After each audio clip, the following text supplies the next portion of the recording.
मैं मर्द हूँ, तुम औरत। मैं भूखा हूँ, तुम भोजन।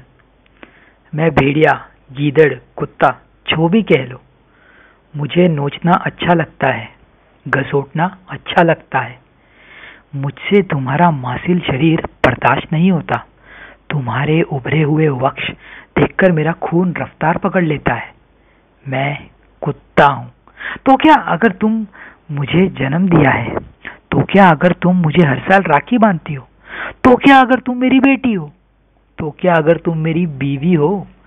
तुम चाहे जो भी हो, मुझे फर्क नहीं पड़ता। मेरी क्या गलती है?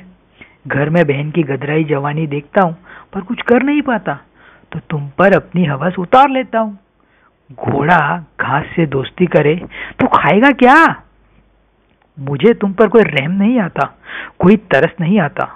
मैं भूखा हूँ। या तो प्यार से लुट जाओ या अपनी ताकत से मैं लूट लूंगा। वैसे भी तुम्हारी इतनी हिम्मत कहाँ कि मेरा प्रतिरोध कर सको। ना मेरी जैसी चौड़ी छाती है, ना मुझ जैसी बलिष्ठ भुजाएं। नाखून है तुम्हारे पास बड़े बड़े, पर उससे तुम मेरा मुकाबला क्या खाक करोगी? उसमें तो तुम्हें नेल पॉलिश लगाने से फुर्सत ही नहीं मिलती। कितने हजार सालों से हम मर्द तुम पर सवार होते आए हैं। क्या उखाड़ लिया तुमने हमारा? हर दिन हम तुम्हारी औकात बिस्तर पर बताते हैं। तुम चुपचाप लाश बनी अपनी औकात पर रोती या उसे ही अपनी किस्मत मान लेती रहती हो। ताकत तो दूर की बात है, तुम में तो हिम्मत भी नहीं। हम तो शेर हैं। जंगल में हमें देखकर दूसरे जानवर कम से कम भागते तो हैं, पर तुम तो हमेशा उपलब्ध हो। भागती भी नहीं, बस तैयार देखती हो लूटने के लिए। कुछ एक जो भागते भी हैं तो हमारे पंजों से नहीं बच पाते। पंजों से बच भी गए तो सपनों से निकलकर कहाँ जाओगे? पिछले साल तुम जैसी करीब 20-22 हजार औरतों का ब्लाउज नोचा हम मर्दों ने। तुम जैसी 20-22 हजार औरतों का अपहरण किया। अपहरण के बाद मुझे तो नहीं लगता हम कुत्तों, शेरों या गीदड़ों ने तुम्हें छोड़ा होगा। छोड़ना हमारे वश की बात नहीं। तुम्हारा मांस दूर से ही महकता है। कैसे छोड़ दूं?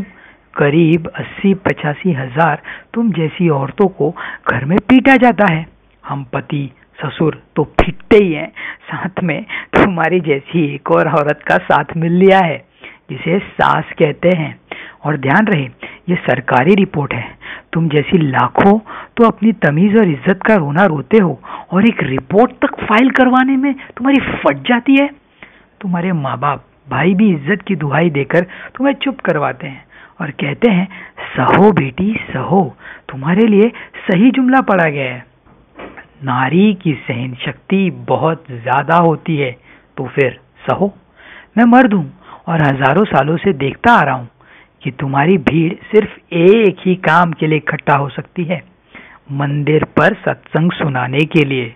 तो क्या अगर तुम्हारा रामायण तुम्हें पतिव्रता होना सिखाता है, मर्दों के पीछे पीछे चलना सिखाता है, तो क्या अगर तुम्हारी देवी सीता की अग्नि परीक्षा देनी पड़ती है, तो क्या अगर तुम्हारी सीता को गर्भावस्था में जंगल छोड़ दिया जाता है, तो क्या अगर तुम्हारी कृष्ण नदी पर नहाती गोपियों के कपड़े चुरा कर पेड़ पर छिपकर उनके नंगे बदन का मजा लेता है, तो क्या अगर तुम्हारी लक्ष्मी हमेशा विष्णु के चरणों में बैठी रहती है, तो क्या अगर तुम्हारा ग्रंथ तुम्हारे मासिक धर्म का रोना रो तुम्हें अपवित्र बता देता है। हम मर्द तुम्हें अक्सर ही रोनते हैं। चाहे भगवान हो या इंसान, तुम हमेशा पिछलगुद थे और रहोगे। तो क्या अगर हर एक साल तुम 3-4 लाख औरतों को हम तरह तरह से गाजर मूली की तरह काटते रहते, कभी बिस्तर पर, कभी सड़कों पर, कभी खेतों में, तुम्हारी भीड़ सत्संग के लिए ही जुटेगी, पर हम मर्द के खिलाफ कभी नहीं जुट सकती। तुम्हें शोषित किया जाता है क्योंकि तुम उसी लायक हो। तुम बलात्कार के लायक ही हो। तुम्हारी तमीज तुम्हारा सबसे बड़ा दुश्मन और हमारा हितैषी है। जब तक इस तमीज को अपने दुपट्टे में बांध कर रखोगी, तब तक तुम्हारे दुपट्टे हम नोचते रहेंगे।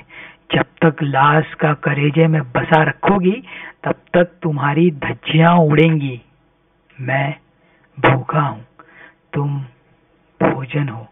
तुम्हें खाकर पेट नहीं भरता, प्यास और बढ़ जाती है।